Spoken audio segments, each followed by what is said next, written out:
మన జీవితము మనకు అనుకున్నట్లుగా ఉండదు. భగవంతుడు ఇచ్చిన జీవితం మనకు నచ్చదు. ఎప్పుడు నిరాశ, సంతోషం లేకుండా మన లైఫ్ బాగాలేదు అని అనుకొని ఎవరైతే ఉంటున్నారో తప్పకుండా ఈ వీడియో చూడండి. మీకు ఒక మంచి మోటివేషనల్గా ఉంటుంది. లైఫ్లో మనకు భగవంతుడు ఇచ్చిన జీవితాన్ని ఆనందంగా, సంతోషంగా ఎలాగ అనుభవించాలని నాకు తెలిసిన విషయాలనైతే షేర్ చేస్తున్నానండి. తప్పకుండా వీడియో పూర్తి వరకు చూడండి.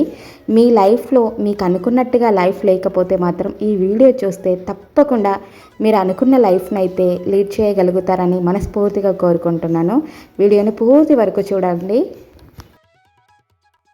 మనసు, దేహం అన్నీ కలిపి ఆ అమ్మపై ధ్యాసని పెట్టి నా కష్టాలన్నీ నువ్వే తీర్చాలి, నాకు నువ్వే సాయితనివ్వాలి, తల్లి నువ్వే సాయితవి, నిన్నే నమ్ముకుంటున్నాను, నీవే నాకు సరైన దారిని నిర్ణయించు, ఎన్ని కష్టాలు వచ్చినా ఎదుర్కొనే ధైర్యాన్ని ప్రసాదించు, నా జీవితాన్ని ఒక ఆనందమయంగా నడుపుకునే అందాల పూలబాటగా మార్చు, అమ్మ నిన్నే శరణు కోరుకుంటున్నాను అని తన్మయత్వంతో పూజ చేస్తే ఆ అమ్మ తప్పకుండా కరుణిస్తుంది కదూ. ఎలా ఉన్నారు? బాగున్నారా? నేను చాలా బాగున్నానండి. మీరు కూడా బాగుండాలని మనస్ఫూర్తిగా కోరుకుంటున్నాను. ఇది ఫ్రైడే పూజా వ్లాగ్. ఇంకా ఫ్రైడే రోజు తెలిసిందే కదా, అమ్మను మనస్ఫూర్తిగా ఆనందంగా సంతోషంగా నా మనసుకు నచ్చినట్టుగా ఆరాధించుకుంటాను. ఇక ఈ ఆరాధనలో ఏ మార్పు ఉండకపోవచ్చు, కానీ నా మనసు సంతోషంగా ఆనందంగా మాత్రం ఉంటుందండి. ఈ రోజు కోసం ఎదురు చూస్తూనే ఉంటాను ప్రతి వారము. ఎందుకంటే చాలా బిజీ లైఫ్. ఇంకా ఎప్పుడు పనులతో సతమతమైపోయే ఈ లైఫ్లో నాకు ప్రశాంతను ఇచ్చేది నా పూజ, నా దేవుడి మందిరమే. అక్కడ కూర్చుంటే కాసేపు ప్రశాంతంగా ఉండడం కోసం ఏ పనులైనా తొందరగా చేసుకోవడం, ఏదైనా డిస్టర్బెన్స్ లేకుండా చేసుకోవడం అలవాటు చేసుకున్నాను. ఇంకా నాకున్న సమస్యలకి చక్కని పరిష్కారం అయితే తప్పకుండా భగవంతుడు ఇస్తాడు. ఎందుకు ఇవ్వడు? కష్టే ఫలి అన్నారు. కష్టపడుతున్నాము, ఫలితం తప్పకుండా వస్తుంది. అది ఏ సమయమో కాదు, ఏదో సమయంలో తప్పకుండా వస్తుంది. ఆ సమయం కోసం వెయిట్ చేస్తూ ఇంకా భగవంతుని మనస్ఫూర్తిగా నమ్మిన దైవాన్ని మనస్ఫూర్తిగా ఆరాధిస్తే తప్పకుండా మనకి ఆ భగవంతుడు దారి చూపిస్తాడు అనే నమ్మకం, దృఢమైన విశ్వాసం అయితే మన పూజల్లో ఉండాలి. అంతే కదా మరి. ఏ పూజ చేసినా కూడా ఫలితం రావాలంటే, ఇంకా ఆత్మవిశ్వాసం పెరగాలి అంటే మన మనసు నిర్మలంగా ఉండాలి. నిర్మలమైన మనసుతోటి ఆరాధిస్తే తప్పకుండా భగవంతుడు కూడా దిగి వస్తాడు. చరిత్రలన్నీ ఇవే చెప్తున్నాయి. ఎంతోమంది గొప్ప గొప్ప జీవితాలే నిదర్శనం. భక్త మార్కండేయుడు భగవంతుణ్ణి తన ఆయుష్ని పెంచేలాగా తపస్సు చేసి ఆ పరమేశ్వరుని దక్కించుకోలేదా? ఇంకా ఎంతమంది ఉన్నారు, ఎంతమంది మహాపతివ్రతలు ఉన్నారు, ఎంతమంది గొప్ప వాళ్ళు ఉన్నారు. ఆ భగవంతుని ప్రసన్నం చేసుకోవడానికి ఎంత నిర్మలమైన మనసుతో ఆరాధించారు. ఇవన్నీ మనకు తెలిసినప్పుడు అలాగా ఆరాధించడం నేర్చుకుంటే తప్పకుండా సత్ఫలితం లభిస్తుంది. గొప్ప గొప్ప విషయాలు కాదు, మనసుతో నమ్మే విషయాలండి. ఇంకా ఈ విషయానికి వస్తే, ఇంకా పూజ చేసుకునేటప్పుడు చక్కగా ఇంటిని అందంగా అలంకరించుకోవడం, అందమైన రంగవల్లులు వేసుకోవడం నాకు ఇష్టమని తెలుసు కదా మీకు. ఇంకా ఈరోజైతే ఈ కమలాల ముగ్గు వేసి ఆ కమలాల మధ్యలో అమ్మవారి పాదాలను వేసుకొని ఇంక ఇలాగైతే దీపం పెట్టి పసుపు కుంకుమలు పెట్టి పువ్వు పెట్టి అయితే నమస్కరించుకుంటున్నాను. అమ్మ తప్పకుండా మా ఇంటికి విచ్చేయి, ఈ పూజను స్వీకరించు, నాకున్న కష్టాలన్నీ పోగొట్టు అని. ఇంకా అంతే కదా, నిర్మలమైన మనసుతోటి ఆరాధనించేటప్పటి నుంచి ఇంకా మనసు నిర్మలంగా ఉంచుకోవాలి. హడావిడి కంగారు పడకూడదు. ఏ పూజల విషయంలో అయినా సరే ఇంకా ఏదో చదవాలి, ఏదో మంత్రాలు చదివేసేద్దాం, ఏదో చేసేద్దామని హడావిడి పడి కంగారు పడి ఏమీ కాకుండా ప్రశాంతంగా ఆచరించుకోవాలి. టైంను బట్టి పూజ చేసుకోవాలి, తన్మయత్వంతో పూజ చేసుకోవాలి. ఇదే నా పూజ అంటే నేను చెప్పాలనుకునేది. మీకు కూడా ఇలాగ ఆచరించండి, చక్కగా హ్యాపీ లైఫ్ వస్తుందండి. ఇక ఈ విషయానికి వస్తే మనం ఆనందమైన లైఫ్ని మిస్ అవుతున్నాము అని నాకు మోటివేషనల్గా అనిపించిన నా లైఫ్లో ఎన్ని ప్రాబ్లమ్స్ వచ్చినా, ఎన్ని కష్టాలు వచ్చినా వాటిని చిరునవ్వుతోటి స్వాగతించి ఎప్పుడు దృఢమైన విశ్వాసంతో ఉండడానికి నాకు కలిగిన అనుభవాన్ని మీకు షేర్ చేయాలనుకుంటున్నాను. మీరు కూడా ఇలాగ మారిపోండి, చక్కగా ఉంటుందండి లైఫ్. అసలు దేనికి దిగులుండదు. ఎలాగంటే మనమందరం చిన్నప్పటి ఊహ తెలియని విషయాల నుంచే వచ్చాం కదా, ఊహ తెలియని బాల్యం నుంచే వచ్చాం కదా. ఆ బాల్యము ఎంత అద్భుతమైన లైఫ్ కదా అండి. నాకు అనిపిస్తుంది చిన్నప్పుడు అసలు ఏమీ తెలీదు, కల్లా కపటం తెలీదు. ఆకలేస్తే ఏదైనా పెడితే తినడం తెలుసు, మారం చేసినా సరే సర్దుకుపోవడం తెలుసు. సో ఏదైనా కావాలనిపిస్తే అమ్మ వాళ్ళు గట్టిగా అరిశారనుకోండి, దాన్ని వద్దని ఏదైనా నచ్చింది తినాలనిపిస్తుంది, అది వద్దని మోటివేట్ చేసి వేరేది ఇస్తే దాంతో సాటిస్ఫై అవ్వడం తెలుసు. తర్వాత ఏదైనా పుట్టినరోజు వచ్చిందనుకోండి, చక్కగా హ్యాపీగా బట్టలు అసలు అవి ఎంత ఖరీదైనవి ఏంటి అనేది తెలియదు, కొత్త బట్టలు వేసుకున్నామా లేదా, అందరికీ చాక్లెట్లు పంచామా లేదా, కేక్ కట్ చేసామా లేదా, ఆ రోజు చాలా హ్యాపీగా ఉన్నామా లేదా అనేది ఎంత బాగా అనిపిస్తుందో కదా. తర్వాత ఇంటి పక్కన వాళ్ళు అందరూ ఉంటారు, ఫ్రెండ్స్ అందరూ, అసలు అందరితో ఎటువంటి దాపరికాలు లేకుండా ఎంత హ్యాపీగా ఆడుకునే వాళ్ళమో కదా. లైఫ్ ఎంత చాలా బాగుండేది కదా. పక్కన వాళ్ళు ఇంట్లో ఎంతో ఇష్టమైనవి, ఇంట్లో మామూలుగా చిన్నప్పుడు నాకు మామూలుగా బియ్యం ఉంటాయి కదా, సన్న బియ్యం తినేవాళ్ళము. మామూలుగా మా ఇంట్లో చక్కగా అమ్మ పప్పుచారు చేసేది, కూరగాయలు వండేది, ఫ్రైలు చేసేది, అన్నీ చేసేది. కానీ మా ఇంటి పక్కన ఒక ఆంటీ వాళ్ళు ఉండేవాళ్ళు. వాళ్ళు రోజు రేషన్ రైస్ వండేవాళ్ళు అనమాట. తర్వాత పప్పుచారు పెట్టేవాళ్ళండి పెద్ద గంజులో. వాళ్ళు 12 మంది 13 మంది ఉండేవాళ్ళు, వాళ్ళందరికీ వండుకునేవాళ్ళు. వాళ్ళ అన్నం అంటే ఇష్టం, ఎందుకో ఇష్టం. కంచెం తీసుకొని వెళ్తే మా అమ్మ తిట్టేది, ఏంటి ఇన్ని రకాలు వండి ఇంత చక్కగా ఉంటే వాళ్ళన్నం కావాలంటావు, వాళ్ళ చారు కావాలంటావు అని తిట్టేది. అయినా సరే వెళ్ళి వాళ్ళ అన్నం తీసుకొని వచ్చి ఆ పప్పుచారు వేసి, ఆంటీ కొంచెం పోయారా పప్పుచారని తీసుకొని వెళ్ళి చక్కగా వచ్చి తింటుంటే భలే కనిపించేదండి. ఇంట్లో ఎన్ని రకాలు ఉన్నా సరే ఏదో తృప్తి, ఏదో సంతోషం నచ్చేది మనసుకి. అసలు అది తెలియని లైఫ్ ఎంత బాగుండేది కదా. తర్వాత కొంచెం ఊహ తెలిసిన తర్వాత వాళ్ళ ఇంటికి వెళ్తేనే తినొచ్చా తినకూడదా, ఇప్పుడు తినాలా, వీళ్ళన్నం తినాలా అని అనిపిస్తుంది. వయసు పెరిగిన తర్వాత తెలుసుకుంటాను, చూసారా, ఏంటి నువ్వు ఎక్కువ నేను తక్కువ, ఇది తినొచ్చా అది తినరదా, ఈ డ్రెస్ ఖరీదు ఎక్కువైంది, ఈ డ్రెస్ ఖరీదు తక్కువైంది, ఫ్రెండ్స్ ఏమో ఎక్కువ ఖరీదైన బట్టలు వేసుకుంటున్నారు, నేనేమో తక్కువ వేసుకుంటున్నాము, వాళ్ళేమో ఆ జ్యువెలరీ పెట్టుకున్నారు, ఆ గాజులు వేసుకున్నారు, నేనేమో ఇవి వేసుకుంటున్నాను. ఇలాగ తెలిసినప్పుడు ఆనందం ఉండదు కదా, ఏదో లోటున్నట్టుగా అనిపిస్తుంది కదా లైఫ్. తర్వాత పెళ్ళైన తర్వాత అనుకున్నట్టుగా లైఫ్ ఎన్నో ఊహలతోటి అడుగు పెడతాము. అలాగ అస్సలు ఏది ఉండదు. మామూలుగా ఎక్కడికైనా వెళ్ళాలి, సరదాగా ఉండాలి, ఎన్నెన్నో కోరికలు ఉంటాయి కదా. ఒక్కొక్క అమ్మాయికి ఒక్కొక్క రకమైన కోరికలు ఉంటాయి. ఇంకా లైఫ్ అంటే అంతే కదా, అనుకున్నట్టుగా ఉండదు. భగవంతుడు ఇచ్చింది మనకు నచ్చదు. కానీ ఆ భగవంతుడు ఇచ్చేదాన్ని ఇష్టపడడం మొదలు పెట్టామనుకోండి, అది కష్టమైన కొద్ది రోజులకు అలవాటైపోతుంది. ఆ లైఫ్ లేకపోతే ఏదోలాగా వెలితిరిగలాగా అనిపిస్తుంది. కొంచెం బాగా కష్టాలు, మనిషి బాగా లేకపోవడం, మామూలుగా రిలేషన్షిప్ బాగా లేకపోవడమో, పిల్లలు బాగా లేకపోవడమో, ఇలాంటివి ఉన్నప్పుడు కొంచెం బాధగా ఉంటుంది. కానీ వాళ్ళ మార్పు కోసం ఎదురు చూస్తున్నప్పుడు, వాళ్ళు మారుతూ ఉన్నప్పుడు భలే సంతోషంగా ఆనందంగా అనిపిస్తుంది. సో ఏంటంటే నేను చెప్పాలనుకున్నది ఏంటంటే, మన బాల్యంలో ఏది తెలియనప్పుడు దాన్ని ఎంత అద్భుతమైన లైఫ్ ఎంజాయ్ చేసామో, ఆ నవ్వు ఎంత స్వచ్ఛంగా ఉండేదో, ఆ మాటలు ఎంత స్వచ్ఛంగా ఉండేటివో అన్నీ తెలుసుకునడం మొదలు పెట్టిన తర్వాత ఇంకా ఏంటంటే ఆర్టిఫిషియల్ థింగ్స్కి ఇంపార్టెన్స్ ఇవ్వడము లైఫ్లో ఎప్పుడైతే స్టార్ట్ అవుతుందో అప్పుడు స్టార్ట్ అవుతుంది.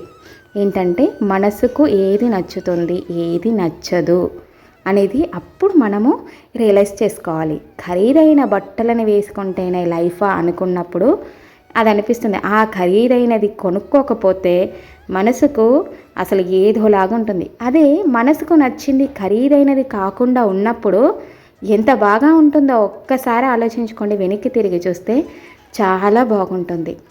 మనం చూసే దృష్టిని మార్చుకున్నప్పుడు మన లైఫ్ ఆనందంగా ఉంటుంది. నేను చెప్పాలనుకునేది ఇదండి. మామూలుగా బాల్యంలో మనకి ఏది తెలియనప్పుడు ఎంత అద్భుతమైన లైఫ్ని అనుభవించామో ఇప్పుడు కూడా అలాంటి లైఫ్ని మోల్డ్ చేసుకోవాలి. ఎవరి కోసమో లైఫ్ని లీడ్ చేయొద్దు. మన కోసం, మన ఆనందం కోసం, మన సంతోషం కోసం లీడ్ చేయాలి. అప్పుడు నీ మనసులో ఏది ఇష్టం ఉందో అది చేయడానికి ప్రయత్నం చేయాలి. సో అది కూడా మనకి ఎలాగుండాలి అంటే, మనము లీడ్ చేసే లైఫ్ ఎవరికి ఇబ్బంది కలగకూడదు. ఒక మెట్టు ఎక్కుతున్నప్పుడు పైకి వెళ్ళాము, ఒక 10 మెట్లు ఎక్కి పైకి వెళ్ళినప్పుడు మనను ఎవరైనా సరే, మన పేరెంట్స్ కానీ, మన హస్బెండ్ కానీ, మన పిల్లలు కానీ ఎవరైనా చూస్తే ఒక గర్వంగా చూసేలాగా లైఫ్ని లీడ్ చేయాలి. అలాగున్నప్పుడు చాలా గొప్పగా ఉంటుందండి. ఇలాంటి ఆలోచనలు రావాలి అంటే మనని మనము మోటివేషనల్గా మార్చుకోవాలి. మన లైఫ్ని అందంగా మలుచుకోవాలి. ఉన్న దాంట్లో హ్యాపీగా ఉండడానికి ట్రై చేయాలి. స్వచ్ఛమైన మనసుని, నిర్మలమైన మనసుని ఏర్పాటు చేసుకోండి. తప్పకుండా బాగుంటుందండి. ఎన్ని కష్టాలు ఉన్నా సరే అవన్నీ మనకి ఇష్టాలుగా మారిపోతూ ఉంటాయి. నేను చెప్పాలనుకున్నది అదే. నేను ఇలాగ పూజ చేస్తున్నాను చూసారా, ఇలాగ ప్రశాంతంగా ఉండాలి అని చెప్తున్నాను చూసారా. ఉదయం నుంచెళ్ళి నేను సాయంకాలం అయ్యేసరికి ఎన్ని సతమతమైన గందరగోళమైన పరిస్థితులు ఉంటాయో మా జీవితంలో, అయినా సరే అవన్నీ ఉంటాయి. అవన్నీ తీరాలంటే కొద్దిగా మనసు సంతోషంగా ఉండాలి. లేదంటే నాకున్న బాధలకి, నాకున్న కష్టాలకి అసలు ఇలాగ ఉండకూడదు. ఎప్పుడు బాధతో అసంతృప్తిగానే ఉండాలి. అలాగ ఉంటే మరి తర్వాత కొద్ది రోజులకి వెనక్కి తిరిగి చూస్తే అద్భుతమైన జీవితం ఏడ కనబడుతుంది. అందమైన స్వచ్ఛమైన నవ్వుని కోల్పోతాను, అన్నీ కోల్పోతాను. ఈ వయసు అయిపోతున్న కొద్దీ ఇలాగ అనుభవించగలనా? ఇలాగ చీర కట్టుకొని, ఇలాగ అందంగా జడ వేసుకొని తయారవ్వాలనుకుంటే నాకు 60 సంవత్సరాలు 70 సంవత్సరాలు వచ్చిన తర్వాత నాతోటి అవుతుందా? అప్పుడు అన్నీ ఉంటాయి కావచ్చు, చక్కగా డబ్బులు ఉంటాయి, చక్కగా ఏది కావాలంటే అది కొనుక్కోవడానికి అవకాశం ఉంటుంది కావచ్చు. కానీ ఇలాంటి రూపం ఉంటుందా? సో ఇప్పుడున్న దాంట్లో ఇలాగ హ్యాపీగా రెడీ అయిపోతే ఇప్పుడు ఈ లైఫ్ అప్పుడు గుర్తొచ్చినప్పుడు, అప్పుడు ఏం లేకపోయినా నేను అంత గొప్పగా ఉన్నాను, అంత హ్యాపీగా ఉన్నాను అనే దృఢమైన విశ్వాసం వచ్చినప్పుడు మనసుకి తృప్తిగా ఉంటుంది. జీవితం అంతే కదా. గడిచిపోతున్న రోజునైతే వెనక్కి తీసుకురాలేమో కదా. ఆ రోజు అంటే ఈరోజు గడిచిపోయింది, మళ్ళీ వెనక్కి రావాలంటే ఆ రోజు అస్సలు రానే రాదు. ఈరోజు మనం ఎలాగున్నాము అనేదే ముఖ్యం. అలాగే లైఫ్ని లీడ్ చేసినప్పుడు ఈ ఆనందమైన జీవితం అనుభవించడానికి అన్ని అవకాశాలు దొరుకుతాయి. స్వచ్ఛంగా ఇల్లు చిన్నదా పెద్దదా, భర్త ఎలాగున్నాడు అనేది పక్కన పెడితే, పిల్లలు ఎలాగున్నారు అనేది పక్కన పెడితే, వాళ్ళు మనకు కావాలి, వాళ్ళే సర్వస్వం. సో వాళ్ళు మన కోసం మారాలి అంటే ముందు మనని మనం మార్చుకోవాలి, మనని మనము ఇష్టపడాలి. మనని మనము ఇష్టపడి, మనము చేసే పనులు ఇష్టపడేలాగా చేస్తున్నప్పుడు తప్పకుండా మన జీవితంలో అందమైన మార్పు వస్తుంది. సో దేవుడు ఇచ్చిన లైఫ్ని హ్యాపీగా సంతోషంగా లీడ్ చేయండి. అది ఎటువంటి లైఫ్ అయినా సరే, కష్టమైనా పర్వాలేదు, ఇష్టంగా లైఫ్ని లీడ్ చేస్తూ ఉంటుంటే తప్పకుండా మన మనసులో ఎటువంటి లైఫ్ అయితే అనుకున్నామో అటువంటి లైఫ్ అయితే తప్పకుండా వస్తుందండి. అలాగే లీడ్ చేయాలంటే మనని మనం మార్చుకోవాలంటే ఇంకా నేను చెప్పాలనుకున్నది మన పిల్లలు అందమైన చిరునవ్వును చూడండి. వాళ్ళ బుజ్జి చేతలు వాళ్ళు చేస్తున్నప్పుడు, వాళ్ళు మాట్లాడే మాటలు వింటుంటే మన బాల్యాన్ని మనం గుర్తు చేసుకోవాలి, అందులో ఆనందాన్ని వెతుక్కోవాలి. వాళ్ళతో స్పెండ్ చేయండి, ఇంటిని చక్కగా అందంగా అలంకరించుకోండి, పూజను చేసుకోండి ప్రశాంతమైన వాతావరణం కోసం. అలాగే ఇంటిని ఎప్పుడూ మర్చిపోకూడదు, ఇంటిని చక్కదిద్దుకోవాలి, మన పిల్లలని చూసుకోవాలి, భర్తని చూసుకోవాలి. వాళ్ళ అవసరాలను చూసి చక్కగా మనము మన ఆరోగ్యాన్ని కాపాడుకుంటూ మన ఇష్టమైన పనులని ఒక సిస్టమేటిక్గా మలుచుకొని, ఎంత ప్రాబ్లమ్స్ ఉన్నా సరే వాటిని పక్కన పెట్టి ప్రతిరోజు లైఫ్ని లీడ్ చేస్తూ ఉంటే పాజిటివ్ ఎనర్జీ ఆటోమేటికల్గా గెయిన్ అవుతుందండి. మనకి ఆటోమేటికల్గా బాగుంటుంది. ఇదైతే చెప్పాలనుకుంటున్నాను. ఎప్పుడైతే మనము ఏదైతే ఆశపడతామో అది జరగనప్పుడు నిరాశ వస్తుంది. ఆశపడ్డది దొరకలేదనుకోండి, దొరికిన దాన్ని ఎలాగ మనం సద్వినియోగం చేసుకోవాలి, అందులో మనం ఎలాగ ఆనందాన్ని వెతుక్కోవాలి అనేది ఆలోచించాలి. అంతే. జీవితం అంటే అందరికీ అనుకున్నట్టుగా విస్తరాకులో పంచపక్ష పరవణాలు వడ్డించి పెట్టినట్టుగా ఉండదు. ఏదో ఒక అరాకొరనే ఉంటుంది. ప్రతి ఒక్కరికి ఏదో ఒక మనసులో ఒక చింత ఉంటుంది. ఉన్న వాళ్ళకి ఒక చింత ఉంటుంది, లేని వాళ్ళకు ఒక చింత ఉంటుంది. ఒకవేళ మనము చక్కగా ఆనందంగా సంతోషంగా ఉండాలి అని ప్రయత్నించినప్పుడు పచ్చడి మెతుకులైనా సరే చక్కగా ఒక గిన్నెలో కలుపుకొని అందరము ముచ్చట్లు పెట్టుకుంటూ ప్రశాంతంగా పిల్లలు మనము తింటూ అలాగ హ్యాపీగా ఉంటే అది ఒక స్వచ్ఛమైన జీవితం. దాన్ని ఆస్వాదించడానికి ట్రై చేయాలి. అంతే తప్ప ఈ పచ్చడి మెతుకులు ఇప్పుడు తినాలా, ఇప్పుడు ఇవేనా దొరికేది, ఇదేనా, ఈ అన్నమేనా, ఇంతేనా నా జీవితం అనుకుంటే మనము అడుగు ముందుకు వేయలేము. దొరికిన దాన్ని ఆస్వాదించే దాన్ని బట్టే ఉంటుంది. నేను చెప్పాలనుకునేది ఇదొక్కటే. ఎందుకంటే ఈరోజు మనము ఆనందంగా ఉండడానికి అనుకున్నవి దొరకకపోవచ్చు, దొరికిన వాటిని ఆనందంగా ఉండడానికి ట్రై చేయండి. అందమైన జీవితము ఆటోమేటికల్గా ఏర్పడుతుంది. మనసు చాలా బాగుంటుంది. కష్టాన్ని ఇష్టంగా చేసుకోవడం అంటే ఇదే, ఇలాగే ఉండాలి. ఒకప్పుడు వెనకటి తరాలు ఇలాగే ఉండేది. నేను ఒక ఉదాహరణ చెప్పిన, మా నాన్నమ్మ మామూలుగా చెప్పేది, మా నాన్న చెప్పేవాడు. మా నాన్నమ్మ చాలా ఎన్ని నగలు పెట్టుకునేదట, ఎంత వందాగా ఉండేదంట, ఎన్ని పొలాలు ఉండేటివట. ఇంకా అవన్నీ అలాగ దాన ధర్మాలు చేసి మా తాత ఎవరు అడిగితే అది ఏదైతే అది ఇచ్చేవారంట. ఎంత బాగుండేవాళ్ళు. అలా తరుగుతూ వచ్చాక పిల్లలకి అన్నం పెట్టడానికి కూడా లేనప్పుడు మా నాన్నమ్మ ఏది ఉంటే అది తాకట్టు పెట్టేసేదంట. తాకట్టు పెట్టేసేసి పిల్లలకు అన్నం అయితే పెట్టాలి అనుకొని చక్కగా వచ్చి తాకట్టు పెట్టడానికి అస్సలు సంశయించేది కాదంట. బంగారమైనా ఏదైనా సరే అలాగ పిల్లల్ని పెంచి పెద్ద చేసేసి ప్రయోజకుల్ని చేసిన తర్వాత తనని చూస్తే ఎంత ఉందాగా ఉందో నేను పుట్టిన తర్వాత. అలాగా ఏంటి జీవితం అంతే అనుభవించాలి. ఈ లేనిపోని వాటి కోసము ఆస్తులు పోతున్నాయని, అప్పులు అవుతున్నాయని, ఇదవుతుందని అదవుతుందని చూసుకుంటూ కూర్చోవడం కాదు.